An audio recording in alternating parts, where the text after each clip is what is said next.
goals. Wendel Clark. Clarky, how are you, pal? I'm good. How you doing, Kyper? I'm good. Just another day in Leafland, right? Another day going to Game 7. May as well do it the hard way. Just give us a little taste of what it's like in the Clark household watching last night the Leafs battle Tampa Bay. Well, no, it's we give it up early and give them the lead and worked our butt off to get it back, and then we weren't able to get in overtime. We had our chances, but we couldn't put it away. So Game 7 is going to be our game. So what do you think, Wendell? We got our producer here, Sam McKee, who believes there's a curse. He believes in jinxes. He believes in the universe conspiring against the Maple Leafs right now. Is it just is it bad luck? What's going on? Is there a curse?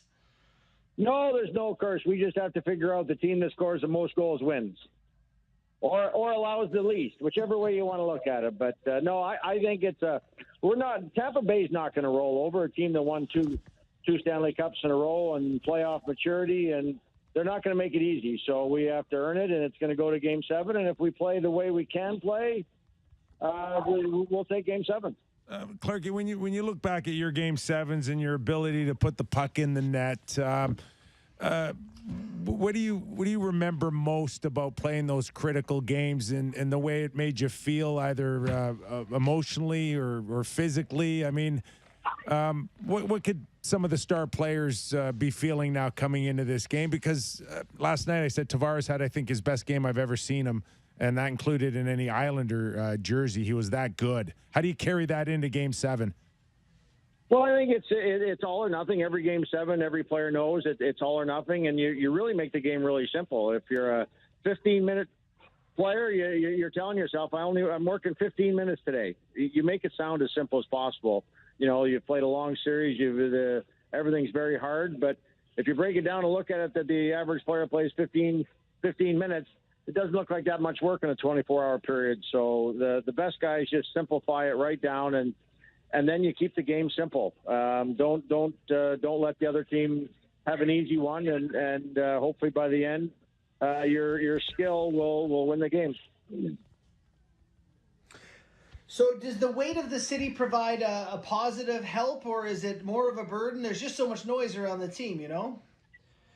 No, actually, the players, you don't hear the noise unless you're following yourself or something. But you're just playing. This is the best time of the year to play hockey. This is why we all grew up wanting to play hockey. If I don't think there's a better spot you can play where you hear the most noise. That's the fun part. The excitement in the town, the excitement in the arena. You hear the building playing at home right now.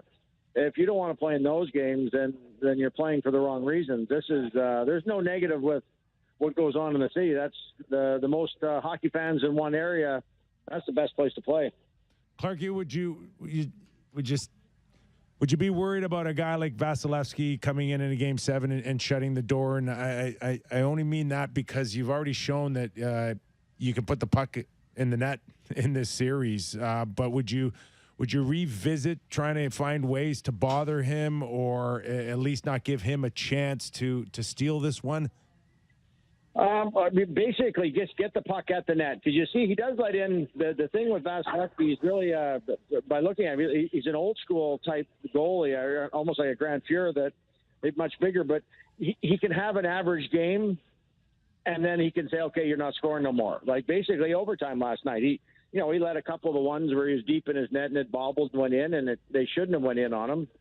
But then come overtime, he basically said, no, you're not scoring. So that makes you nervous when you have a goalie that's that good in that end. So that's why if you're up or you get a couple, you got to make sure that the goals you give up on that the other team scores, they have to earn them. You can't give them to them because you have to respect the goaltenders that's on the other side. But I think we're good for a couple, but we know that he can all of a sudden say that's enough. That he's proved that for 2 years that he can play goal.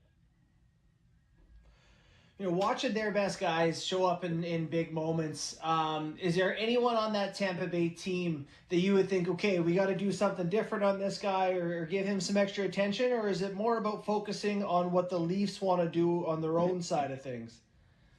I think it's a lot of it is worry about ourselves and just don't turn the puck over in certain areas of the game, because down the road with the skill level of our hockey team, you're going to get your chances and you're going to play well. You got to know that you're going to play well and you'll get your chances to score. It's just don't hand them the easy ones, because they will finish. They've got players that can skate and finish and will play in traffic, will play in all situations.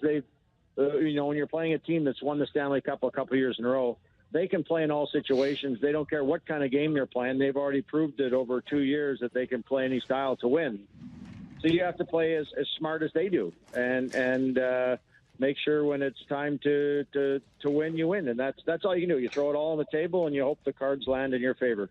We're talking to Leaf legend Wendel Clark going into this critical Saturday night Game 7. Wendell, we saw an early look at a lineup that included Simmons and Clifford. Sheldon described it as maybe getting that part of the equation out of the series early and then focusing on your skill and what really is your strength. Would you consider maybe a hybrid between that early roster and the one that we saw recently, or would you leave it as is?